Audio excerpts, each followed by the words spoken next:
Today's speaker is John Ottem of Oslo, and he will tell us about stable rationality and tropic degenerations. Thank you, John. Okay, thank you very much, Kostya, for inviting me to speak here. It's a pleasure to speak at the Исковskих seminar. A lot of the what I'll talk about today will be the irrationality of the quartic fivefold, so it seems appropriate. Also, thanks for people to for tuning in here. I realize there's a competing seminar by Boville at the moment, so yeah, thanks for tuning in. Right, so everything I'll talk about today is joint work with Johannes Nikes. Johannes is really the world leading expert on this stuff. I mean, he developed a lot of the sort of technical machinery that will be used in the talk today. So here's the sort of outline for the talk. Right, so I'll just start the basics. So I'll let X be a smooth projective variety of dimension n. And of course, we say that X is rational if it's birational to projective space. And X is stably rational if it becomes rational if you take a product with a projective space. So of course, Pn is the simplest projective variety, and then we're looking at varieties that are sort of close to predictive space. And of course, rational implies stably rational, but it's known that the converse is not true in higher dimension. All right, so of course it's hard to tell whether a given variety is rational if it's given by equations. So sometimes it's easier to prove that something is irrational. And for that, we have these sort of basic birational invariants. So maybe the easiest one is the cohomology of the structure sheaf. More generally, you could look at the cohomology groups of the, tensor powers of the p-forms. And you also have these more topological invariants, like the fundamental group and the torsion part in H3. And it's known and not so hard to show that these groups here are in fact stable birational invariants. And in low dimension, you can basically just check whether a given variety is rational just by computing a few of these groups. Right. So today I'll mostly be talking about hypersurfaces. So I'll let X be a generic hypersurface in Pn+1 of degree d. And of course we ask for which d and n is X rational. So of course, the first thing you do is to compute a few of these varieties, these invariants. Well, of course everyone knows this, but yeah, if you have degree higher than n+2 in this dimension, then you have sections of the canonical bundle, so X couldn't be stably rational in that case. But if you have lower degree than that, then it's known that all of those previous birational invariants are just zero. So one needs a little bit more input to prove that a variety is irrational. All right, so let me just make a small chart. So we have a degree down here, and then dimension up here. So I'll mark in green what's rational, and then red what's irrational, or maybe stably irrational. And this is really what the picture looked like in, well, 1960. Whereas in the 70s, there were two, well, at least two breakthroughs in birational geometry. The first was due to Clemens and Griffiths, who used the intermediate Jacobian as a way to prove that a smooth cubic threefold is irrational. So of course, the intermediate Jacobian is not really a birational invariant, but birational invariant, or a rational threefold would have intermediate Jacobian being a product of curves, and they found that threefolds or cubic threefolds do not satisfy that property. Right, and then we also have quartic threefolds. So this was a completely different approach by Исковskих and МИАН. We showed that for generic or any smooth quartic threefold, the group of birational automorphisms is actually finite.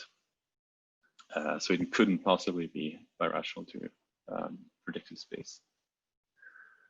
So I marked these two here in a slightly different color because we still don't really know if, well, the cubic threefold is stably irrational, for instance.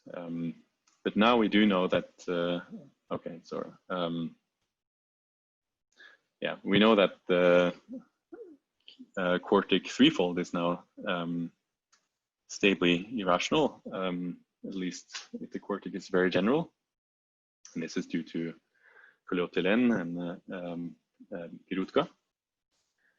And it uses the technique of decomposition of the diagonal, which was introduced by Poisson.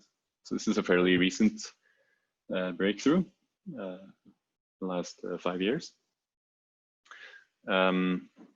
Yeah, and let me also mention this statement here that along these, well, we had degree n-1, then, or n+1, then you also have this birational rigidity here. Okay, so that's in low degrees. There was also the result by Kolar. So this was earlier, I think it's in the 90s. So he proved a linear bound on the degrees and dimensions of irrational hypersurfaces using a completely different method. And this was extended by Totaro, who in particular proved that the quartic fourfold was non-stably rational.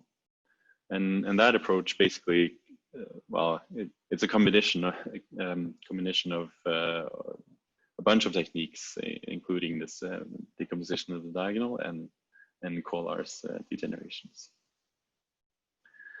But then there's of course, the maybe strong, or well, definitely the strongest result we know asymptotically. This is due to Schreider, who really proved an amazing result. I think he proved, well, he covered all the cases here, but it's really a much, yeah, I mean, it just covers so much that he has a logarithmic bound here.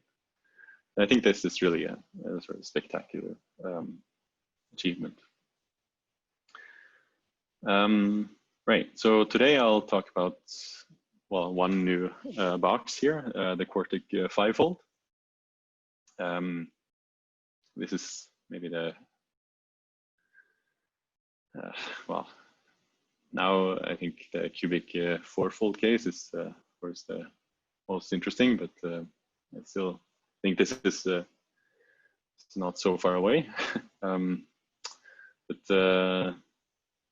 yeah, okay. So I'll focus on this result here. Okay, so this is the main theorem today with Johannes. So a very general quartic fivefold is stably irrational. Okay, so we also, I mean, it's a fairly general technique, so we also recover some other results. So quartic and quintic fourfolds, and also quintic and sextic fivefolds, as well as some new cases in higher dimension. For instance, I think if you go to this very last spot here, then I think we can prove that this one is also stably irrational. But I don't know. Asymptotically, there's just nothing that beats Schreider's result. Okay, so the proof uses some well, some different techniques. Maybe the main ingredient is the specialization of birational types due to Nikese and Schindler, and also Kontsevich-Chinkel. So we'll also need machinery to construct useful degenerations of hypersurfaces, and for that we use tropical geometry. But there's some we also need some sort of irrationality input. So what we need is some input from lower dimensional varieties. Like the Art Mumford example is one that shows up. Okay, before I move on to quartic fivefolds, let me just mention a few other results. So it's a fairly general method here. So we can apply it to many new cases. So we get new results for complete intersections.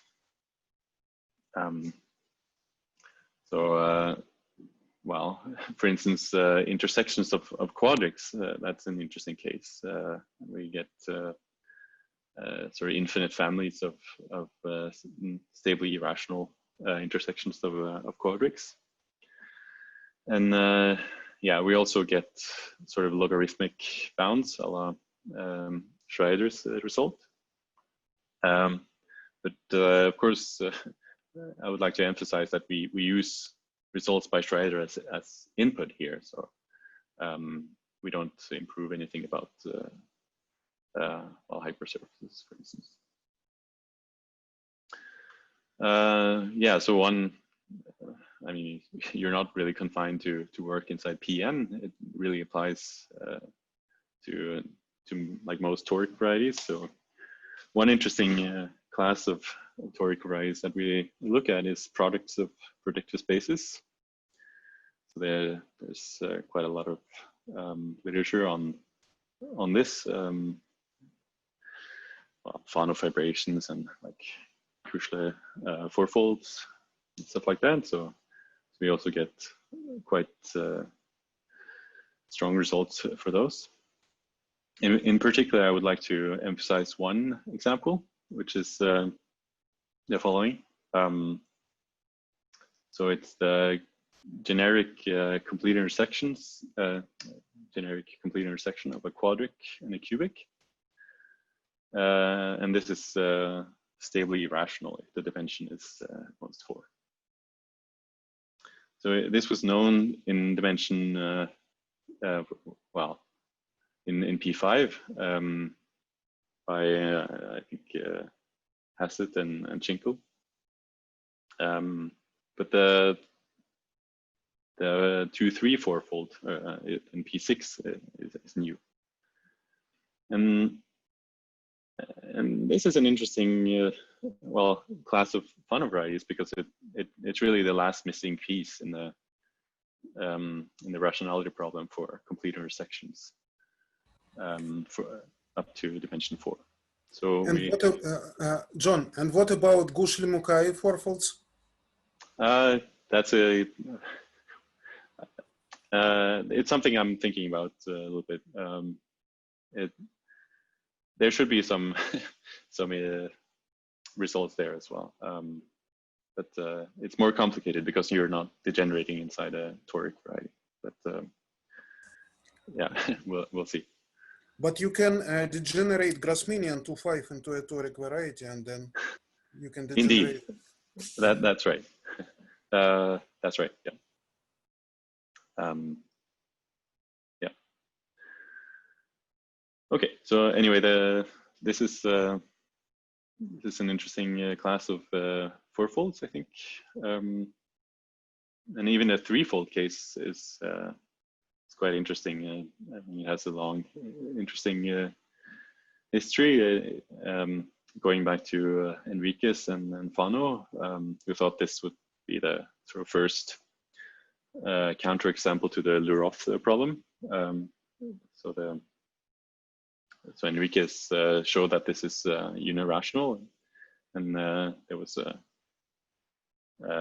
proof by Fano that it was irrational, but that proof turned out to be incorrect.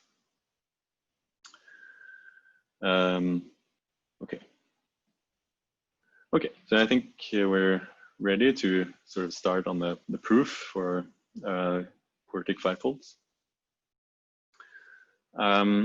So we say that two varieties are stably birational if they become birational after taking products with the predicted spaces.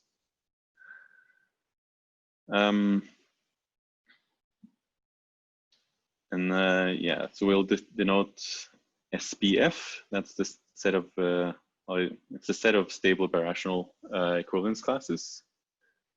And for a variety X, we'll denote by SB the equivalence class in the set. We'll also need a Grothendieck ring of varieties. So we recall the usual presentation. So we take isomorphism classes of well, F schemes of finite type, modulo the relation that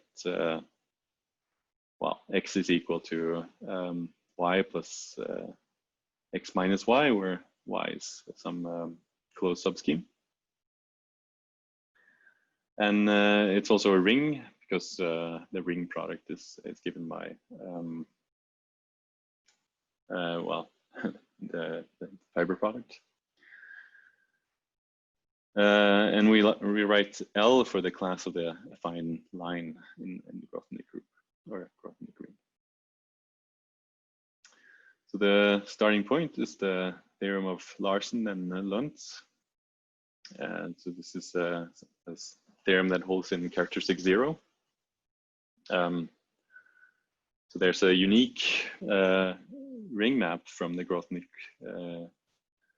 ring of varieties to the ring of stable birational types, which maps a smooth proper X to its stable birational type. And it induces an isomorphism if you quotient out by the ideal generated by L. So the free group on stable birational types is isomorphic to this quotient here. So yeah, it has this sort of very interesting consequence that for two smooth and proper varieties, they are stably birational if and only if they're the same module of the class of the affine line in the Grothendieck group. Yeah, maybe it's good to point out that this is not true without the smooth and proper hypothesis. These examples by Borisov with two Calabi-Yau threefolds, which are not birational, but still, if you take the product with A6, I think, you have a relation like this in the Grothendieck group. So it's important that X and Y are smooth and proper here. All right, so we'll be needing the results by Nicaise and Schindler on the specialization of stable rationality. So we'll let K denote the field of Puiseux series. So this is, of course, a important field. And what's important for us is that it has this t-adic valuation with the corresponding valuation ring R. And this is yeah, this is a discrete valuation ring that we're going to use. So if R is this valuation ring, we say that an R scheme is strictly semi-stable if, well, Zariski locally it admits an étale morphism to a scheme of the form like this. Yeah, so here Q can be a rational number, and which makes sense because we're in this valuation ring here. So basically the picture is like this. So we were looking at degenerations over spec of R, and so we have sort of two fibers, the generic fiber here, and then the special fiber, and then we require that this is a strict normal crossing divisor.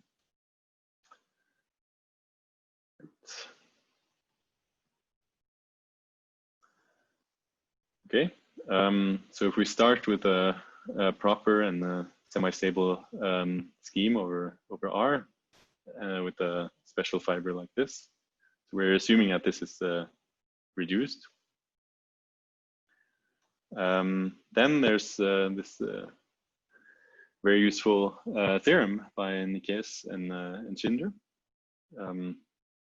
So there's a unique ring map from the free group on stable birational types over the generic fiber to the special fiber. And so this is called the motivic volume. And this has the property that if you take a semi-stable model like this, then it's given by an alternating sum of birational types of intersections. So these xj's, they're the intersections of the components in this picture here.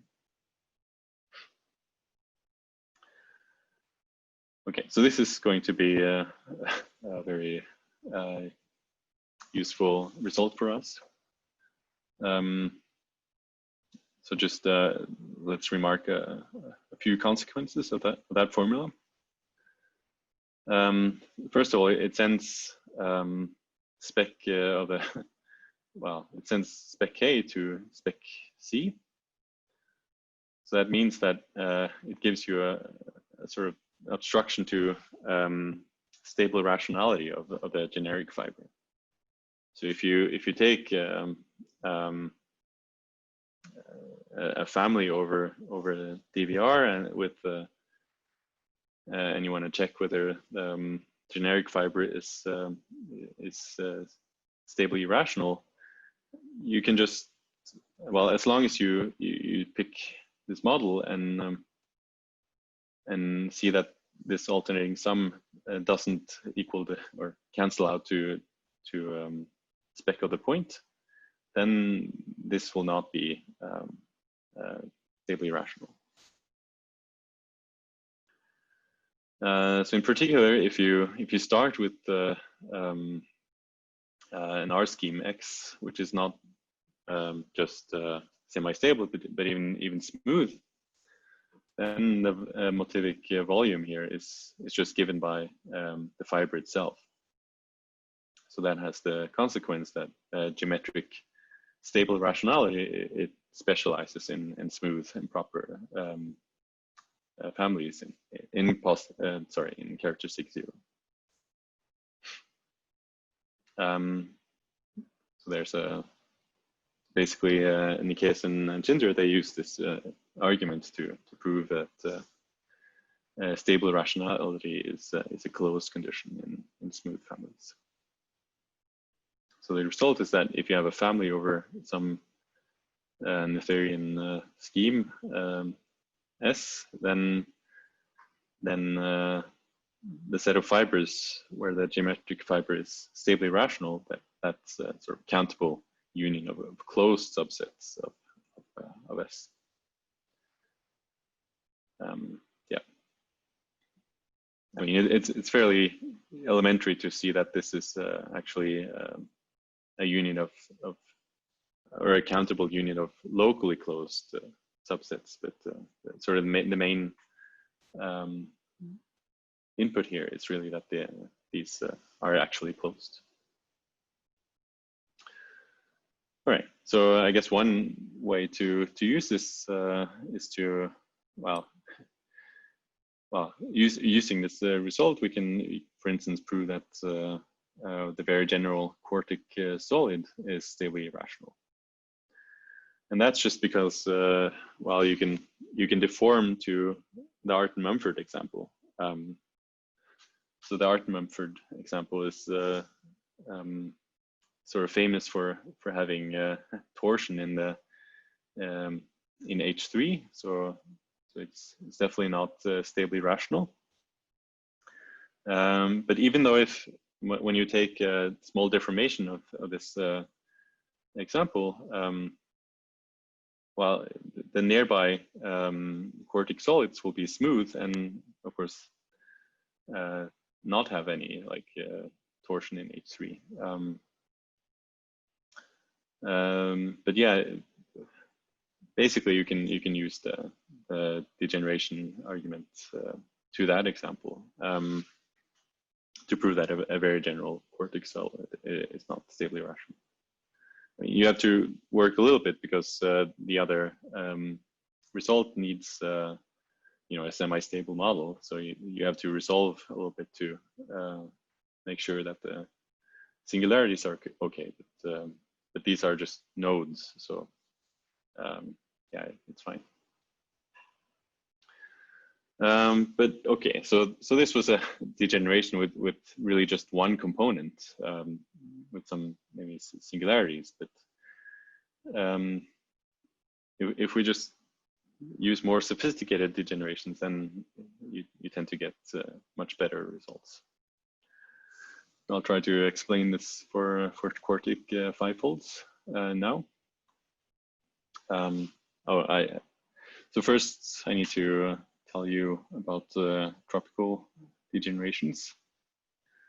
So if you start with a lattice polytope corresponding to a toric variety Y, then it could be something like this. This would be a quartic surface. So this would be P3 with the polarization given by a quartic.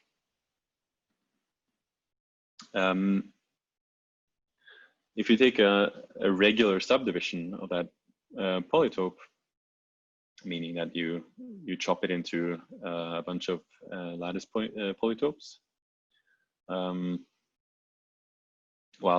you can't, there's this adjective regular here. Basically, there's a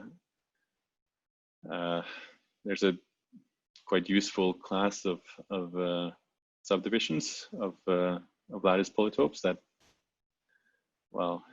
basically appear as in the picture here. You take the polytope downstairs, you choose some convex or convex function maybe over here, and then you project all the faces down to the polytope, and that gives you some subdivision.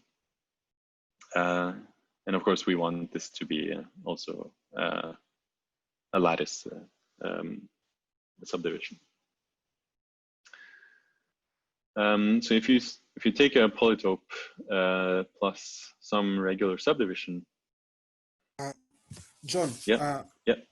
I'm sorry. So there are two strange points in the polytope downstairs in the middle. Yes. Do you just ignore them or what? I ignore them. Yes. Okay. It's only the convex hull of the points upstairs here that pay attention, or that matters. Yeah. Okay. So those get thrown away. Okay. So if you take this subdivision, that corresponds to a degeneration of this toric variety into a union of toric varieties, and they intersect according to sort of the combinatorics of this this subdivision. So if you take two faces inside the subdivision that intersect along Q, then the two components in here will intersect along the toric variety that correspond to the face. I think it's maybe good to see a few examples of this. So if you start with P1 cross P1 with the 1-1 polarization, so this is a quadric surface in P3, you can subdivide by adding this diagonal here. And if you do that, you see two copies of the polytope of P2, and they intersect along toric variety with an interval as a polytope. So this corresponds to just taking a quadric surface and degenerating into a unit of planes intersecting along a line. Maybe a more interesting example, if you take a quartic surface in P3, then you can add this polytope here. It's the convex hull of 2, 0. Well, the points you see here. So this is a copy of P1 cross P1. And the polarization here is given by 2, 2. So the whole picture represents a way to degenerate P3 with the polarization 004 into a union of two toric threefolds that intersect along a quadric surface. Are you going to consider the singularities that the total space has? Yes. Yes, I will say a few words about this in a second. Yeah. Right. So, yeah, if you take, if we start with a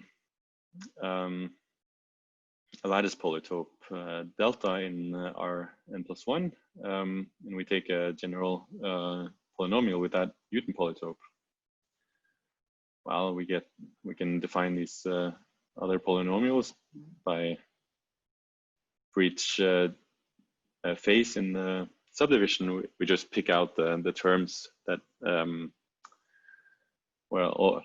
we just pick out the monomials appearing in the face, and let's assume that this hypersurface here inside the torus is smooth for all these faces. It's sort of a genericity condition.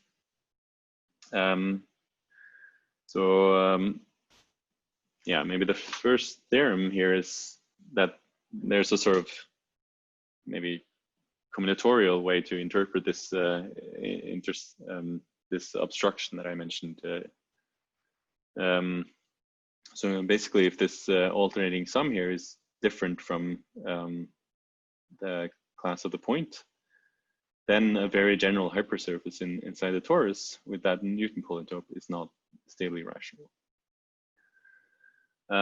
So it doesn't, right, so there is an issue here with the singularities. It doesn't completely follow from the semi-stable or the formula of Nikes and Schindler, but nevertheless, we can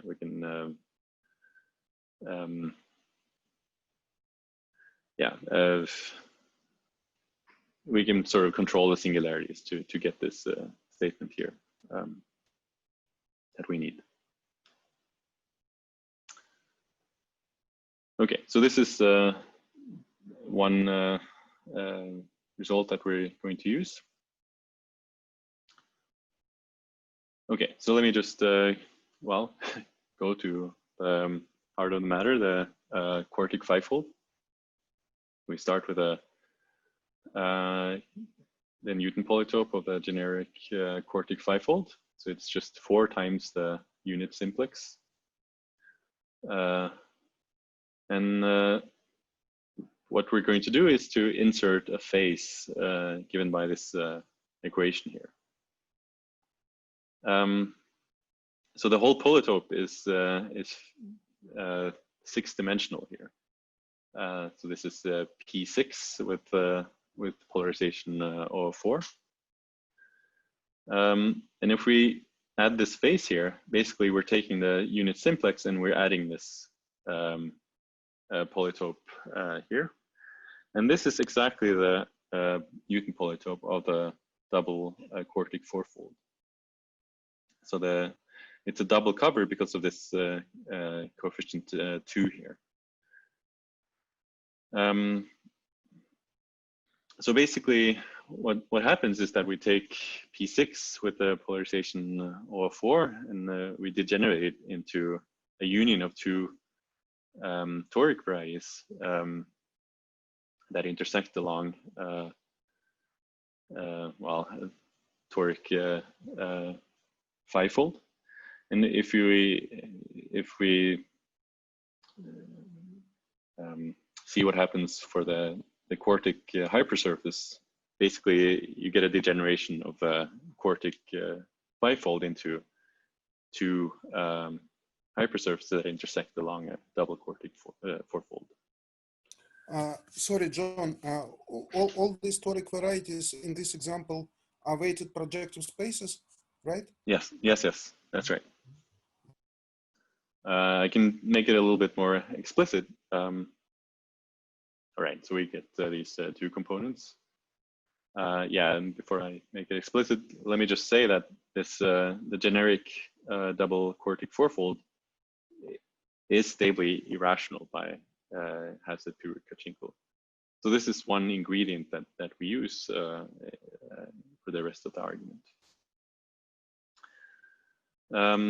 Right. So if we want to be explicit about it, you can just write down the following family, the proj of this ring here.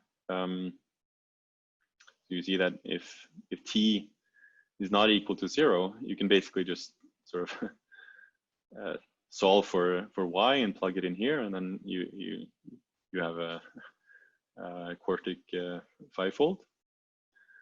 Whereas for t equal to 0, it breaks into 2 components, and they're double covers, like this.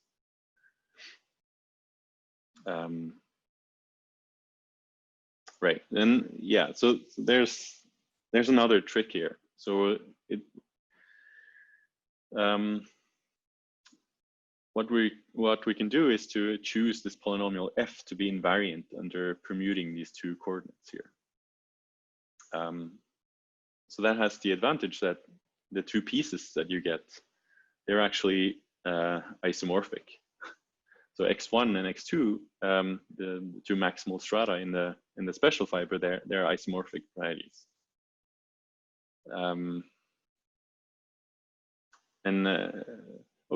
So the family that I just wrote down is not semi-stable, but the singularities are it can be resolved by just one blow up. So and it doesn't cause any trouble. But let's just see what happens for the motivic volume. So we have this degeneration into two components, and we know that they intersect along something that's non-stably rational, namely this double quartic fourfold. And we know that we've arranged so that these two maximal components, they're isomorphic. So if we compute the motivic volume, well, the alternating sum is just, well, it has these three terms here. So x1 is isomorphic to x2. So we have this coefficient 2 here.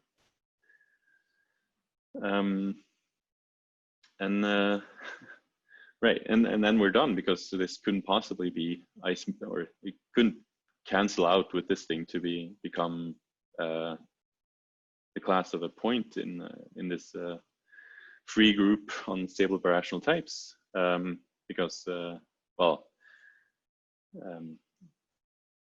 because this is not stably rational. So it's a sort of interesting phenomenon here that we don't know whether x1 is stably rational or not. We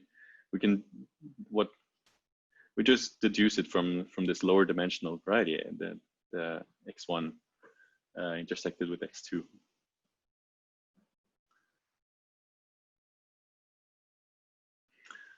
And yeah, from there we can just deduce that the generic quartic fivefold is irrational.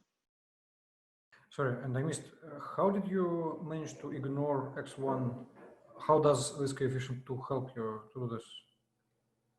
So remember that we're computing in the free group on the stable birational types. So you know, this, if we assume for a contradiction that this is really just the spec of the point, then I mean the only way this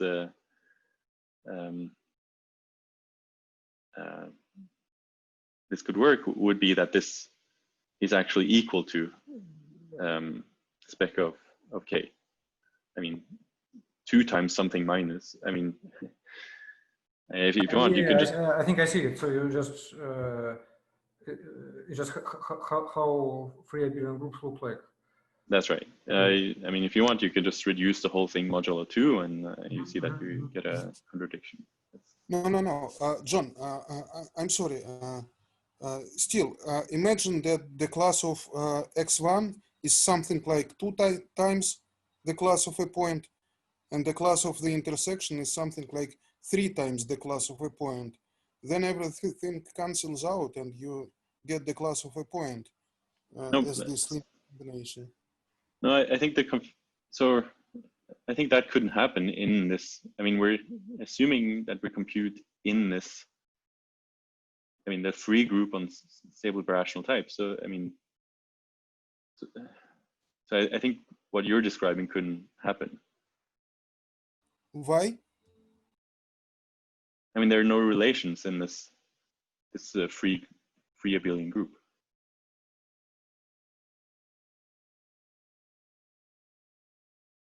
I mean, this is a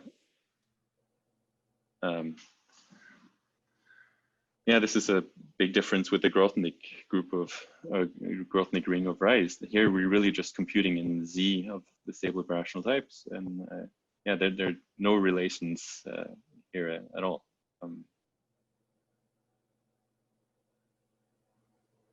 Okay, by no relations, you mean that if something is not stably rational, then it's not only different from the class of a point, but also not proportional to the class of a point. Yeah, right? yeah, that's right. But yeah. does it exclude something very strange, like x1 intersected with x2?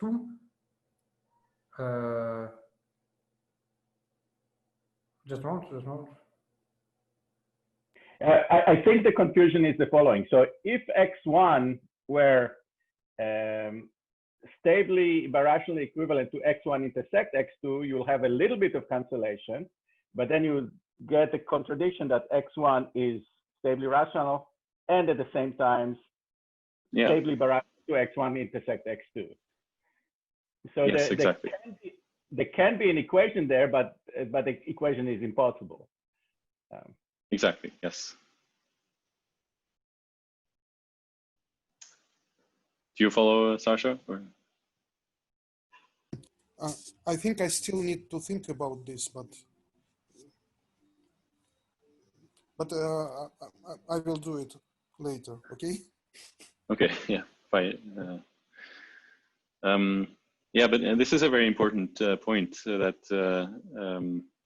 that we're able to, deduce irrationality from sort of lower dimensional strata, because we ensure that there cannot be any sort of cancellations like this. Right. Yeah, so of course here we're using a very simple degeneration also. We're degenerating into a situation where you have two components. But most of the other results we have, they typically, lead to subdivisions with many smaller polytopes, and there the degenerations are much more complicated. But you still end up with analyzing these sorts of alternating sums.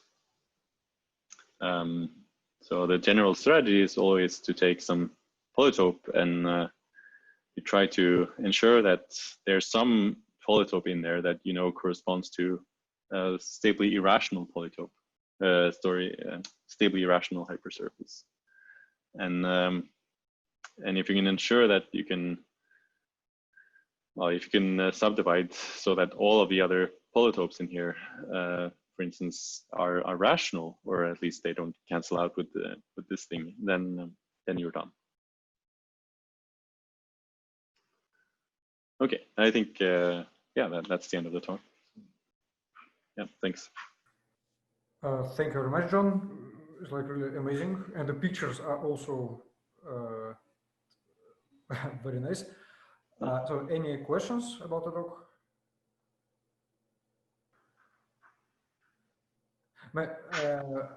Maybe then I ask a loosely formulated question. So,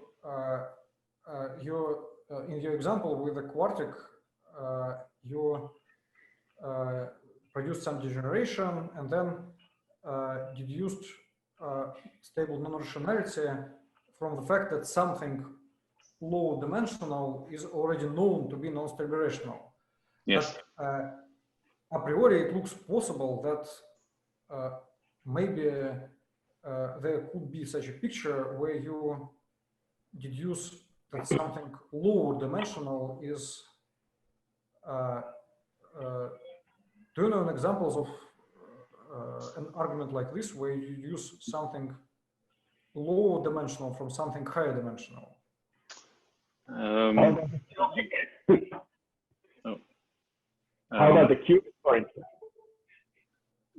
The cubic threefold. In theory, I think you could imagine something like degenerating into, a rational variety into some pieces where miraculously you could find maybe a cubic threefold in there, but it seems very unlikely. I think I don't know. There are not that many examples in sort of high dimensions that you can prove that by hand are irrational. I mean, you would. I guess it seems unlikely to me. And but in theory, oh, sorry.